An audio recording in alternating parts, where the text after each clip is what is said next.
આ તરફ ગુજરાતમાં કપાસના ભાવનો કકળાટ શાંત થવાનું નામ જ નથી લઈ રહ્યો। સતત ખેડૂતો સરકાર પાસે ઉગ્ર માંગ કરી રહ્યા છે કે કપાસમાં નફો તો નથી જોઈતો, પરંતુ ખર્ચો નીકળે એટલા તો ભાવ આપો, નહીતર ખોટમાં કપાસ વેચવો પડે તેવી સ્થિતિ છે। કપાસ પકવતા ખેડૂતોની પરિસ્થિતિ એટલી વિકટ છે કે એક તરફ દીકરા દીકરીના લગ્ન કરાવવા છે તો બીજી તરફ ખિસ્સા સાવ ખાલી છે। જુઓ વેદનાથી ભરેલો આ અહેવાલ।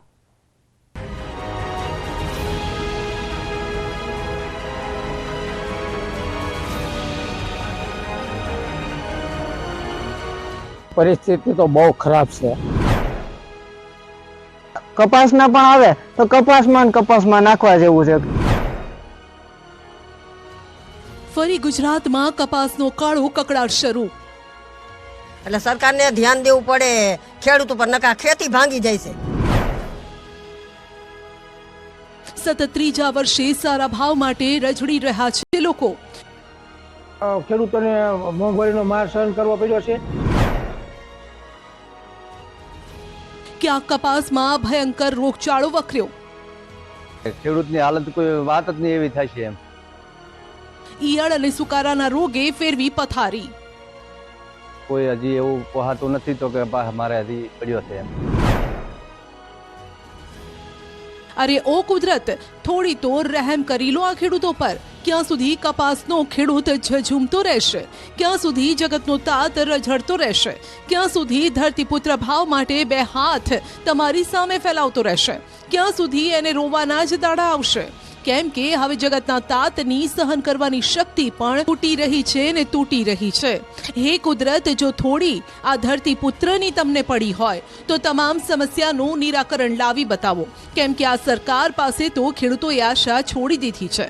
સરકારે તો ખેડૂતોનું સાંભળવાનું બંધ કરી દીધું છે તેવું સુરેન્દ્રનગરના ખેડૂતોની વેદના સાંભળ્યા બાદ લાગે છે। છેલ્લા 2 થી 3 મહિનાથી કપાસ તૈયાર થઈને પડ્યો છે, પરંતુ તેના ભાવ જેવા ખેડૂતોને જોઈએ છે તેવા નથી મળી રહ્યા।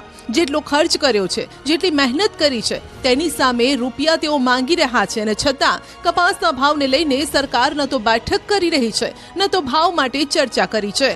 સુરેન્દ્રનગરથી સામે આવેલા દ્રશ્યો જ કહી રહ્યા છે કે કપાસના સારા ભાવ ન મળતા ખેડૂતોએ કપાસ હંગરી રાખવો પડ્યો છે। ગઈ સાલ કપાસના ભાવ 1800 થી 2000 રૂપિયા હતા, એટલે ખેડૂતોએ આ વખતે 90% ઉપર વઢવાણ તાલુકામાં સુરેન્દ્રનગર જિલ્લામાં વાવેતર કર્યું છે કપાસનું। એ આશા છે કે આ વખતે કપાસના ભાવ આવશે, અને ખુલતી સિઝનમાં નવરાત્રી વખતે 1450 રૂપિયા હતા। ખેડૂતોને એવી આશા હતી કે ભાવ વધશે, એટલે ખેડૂતોએ 50 થી 60% ખેડૂતોએ સંગ્રહ રાખ્યો છે। બાકીના જેને જરૂરિયાત હતી અને ભરવાના સાધન નતા એ ખેડૂતોએ વેચી દીધો છે। આ ખેડૂતોની વેદના સાંભળી તમારા પણ રૂવાડા ઊભા થઈ જશે, કેમ કે જેમની પાસે વ્યવસ્થા છે તેમણે જ કપાસ સાચવી રાખ્યો છે। બાકી તો કેટલાય ખેડૂતોએ મજબૂરીમાં ઓછા ભાવે કપાસ વેચી પણ દીધો। તેવામાં અમારા સહયોગી સુરેન્દ્રનગરના વઢવાણ તાલુકા પહોંચ્યા અને ખેડૂતના ઘરની મુલાકાત લીધી।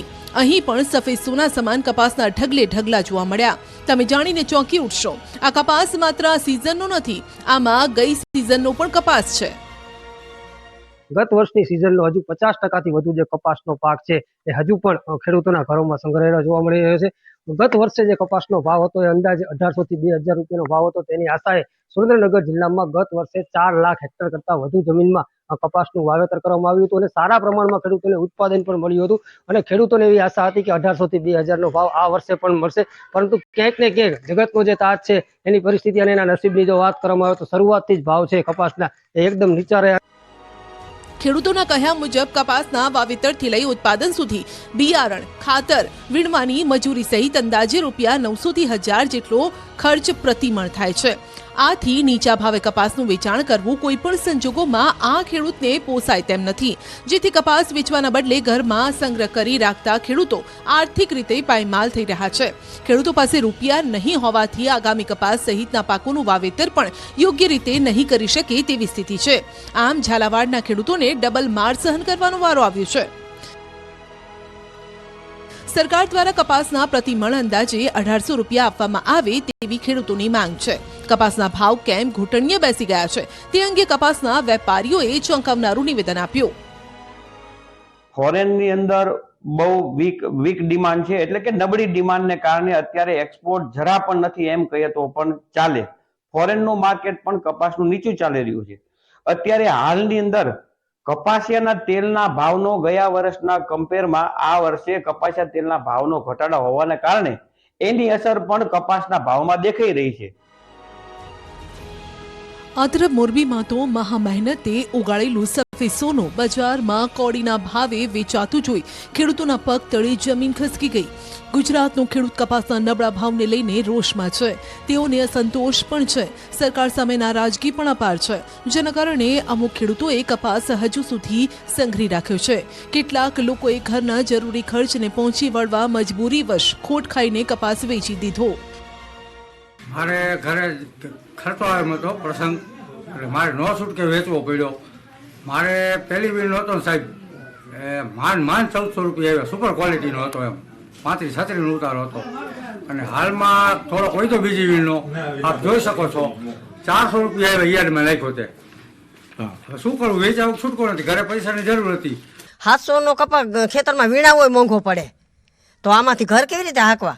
એટલે સરકારને ધ્યાન દેવું પડે ખેડૂત ઉપર, નકા ખેતી ભાંગી જાય છે. ખેતી કોણ કરશે? પોરની અરસામાં જોઈએ તો 300 રૂપિયા કપાસના ભાવ ઓછા છે, એટલે આ ભાવ ખેડૂતને પોસાય નહીં. આ ભાવ હોય તો ખેડૂતનું મજૂરનું કાંઈ વરે નહીં. મોરબી જિલ્લાના ખેડૂતોના ઘર તો હાલ કપાસથી ભરેલા છે. કપાસના સાવ નીચા ભાવ આવતા ખેડૂતોનો ખર્ચો પણ નીકળે તેમ નથી. જો 1450 રૂપિયાના ભાવ રહ્યા એ ખેડૂતને પરવડે એમ જ નથી. 2000ની આજુબાજુના ભાવ હોય તો ખેડૂત કાંઈક પોતાના પગ ઉપર પગભર થઈ શકે એવી પરિસ્થિતિ છે. અને એ ભાવ થવાની રાહ જોઈ અને તમે જોઈ શકો છો પાછળ કપાસ જે પડ્યો હોય એ આપણે છેલ્લા દિવાળી પછીની વીણનો ચાલુ છે. અને અત્યાર સુધી રાહ જોઈ અને કપા રાખ્યો છે. હવે અત્યાર સુધી ત્યાંથી પૈસા લઈ ઉછીના કરી અને અમે અત્યાર લગીનું ગુજરાન ચલાવ્યું. ડીઝલ પેટ્રોલ જોવો, અમારું રો મટીરિયલ ટોટલ જોવો, એના દરેકના ભાવ દિવસે ને દિવસે વધતા જાય અને અમારા ભાવ રહ્યા ને ઘટતા જાય. આ તરફ વેપારીઓ પણ સરકાર પાસે આશા રાખીને બેઠા છે કે સરકાર આમાં કંઈક વિચાર કરે તો બજારમાં કપાસની આવક વધે. આ તરફ ભાવનગરમાં તો કપાસના પાકમાં ભયંકર રોગચાળો ફાટી નીકળ્યો છે. ભાવનગરમાં હજારો હેક્ટર જમીનમાં કપાસના પાકમાં ગુલાબી ઈયળના ત્રાસથી ખેડૂતોને મોટી નુકસાનીનો ભય છે. સાથે જ કપાસના પાકમાં મોલો મસી જીવાતનો પણ ઉપદ્રવ છે. જેમ પાણી પાવીએ છીએ તેમ એનો ઉગ્ર છે જે ખરાબ વસ્તુ છે તે વધારે આવતી જાય છે. રોગ પ્રતિકારક શક્તિ છે તે અત્યારે કપાસે સાવ મૂકી દીધી છે. એના કારણે છે તે અત્યારે જે પૈસા કપાસના પણ આવે તો કપાસમાં નાખવા જેવું છે. કઈ કપાસના પૈસા અત્યારે ખેડૂતના હાથમાં આવે એવું કઈ રહ્યું જ નથી. કપાસના વાવેતરમાં ઝૂંડવા ફૂટેલા ત્યારે કમોસમી માવઠાએ પથારી ફેરવી અને હવે આ ઈયળોનો આતંક, જેમાં હવે જે કપાસ બચ્યો છે તેમાંથી ખેડૂતોનો ટ્રેક્ટરનો ખર્ચ, નિંદામણ, મજૂરી, દવાનો ભારે ભરખમ ખર્ચ નીકળે તેમ નથી. સાથે જ બજારમાં કપાસના ભાવ પણ સાવ નબળા છે, જેના કારણે ખેડૂતો ચિંતાતુર છે. પરિસ્થિતિ તો બહુ ખરાબ છે. માવઠો થયો અને પછી ઈયળો આવી એટલે એમાં કાંઈ લેવા પણ જ ન રહ્યું. મારે 30 વીઘાનો કપા હતો પણ કાંઈ થયો નહીં. અને ભાવ અત્યારે 1400 ની અંદર મળે છે. કેટલા મળવા જોઈએ? ભાવ 1800-2000 મળવા જોઈએ પણ નથી મળતા. કપાસના પાકમાં આવેલ ગુલાબી ઈયળના રોગથી ખેડૂતો પરેશાન છે. ખેડૂતોને મોટો આર્થિક ફટકો પડ્યો છે, જેથી હાલ કૃષિ નિષ્ણાત યોગ્ય દવાનો છંટકાવ કરી પાકમાં થતા નુકસાન અટકાવવાની સલાહ આપી રહ્યા છે. 1400 રૂપિયા ભાવ હતા અને આજે પણ 1300-1400 રૂપિયા ભાવ છે. અત્યારે કપાસ 1700-1800 પડતર થાય છે, ત્યારે 2200 રૂપિયા હોય તો જ ખેડૂતને 2 પૈસા મળે, નહીં ત્યારે 1 રૂપિયા મળે નહીં અને ખોટ જાય. ત્યારે ખેડૂતને વીઘે 10,000 થી વધુનો જે લોસ છે તે સામે આવી રહ્યો છે. ખેડૂતોની માંગ છે કે સરકાર આ અંગે પણ જો ટેકાના ભાવ જાહેર કરે તો ખેડૂત છે તે કાંઈક પોતે આ નુકસાનીમાંથી બહાર આવી શકે. ત્યારે તો જોવું રહ્યું સરકાર ક્યારે ખેડૂતોની વહારે આવશે. અમરેલીના રાજુલામાં તો દીપડાએ ભારે કરી છે। 3 દિવસ પહેલા રાજુલાના ગ્રામ્ય વિસ્તારમાં આક્રમક બનેલી એક સિંહણે 3 લોકો પર હુમલો કર્યો હતો અને ત્યારે હવે એક દીપડો હોસ્પિટલમાં ઘૂસી ગયો। રાજુલામાં બની રહેલા એક હોસ્પિટલના બિલ્ડિંગમાં ઘૂસી ગયો અને જેથી અફરાતફરીનો માહોલ સર્જાયો। રાજુલા શહેર નજીક છતડિયાની શ્રી રામકૃષ્ણ આરોગ્ય સેવા ટ્રસ્ટ સંચાલિત મહાત્મા ગાંધી આરોગ્ય મંદિર નિઃશુલ્ક હોસ્પિટલ બની રહી છે અને જેની હજુ કામગીરી ચાલી રહી છે અને ત્યારે હોસ્પિટલના બિલ્ડિંગના બીજા માળે દીપડો રૂમની અંદર આવી અને બેસી ગયો। હોસ્પિટલ ટ્રસ્ટ દ્વારા પર્યાવરણ પ્રેમી વિપુલ લહેરીને તેમજ તાત્કાલિક રાજુલા રેન્જ વન વિભાગને જાણ કરાતા તેની ટીમ પણ ઘટના સ્થળે પહોંચી।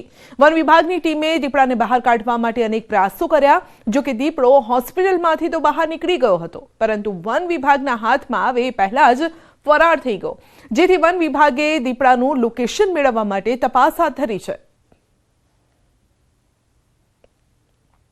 ગ્રાઉન્ડ રિપોર્ટમાં અત્યારે બસ આટલું જ। રજા આપશો। નમસ્કાર।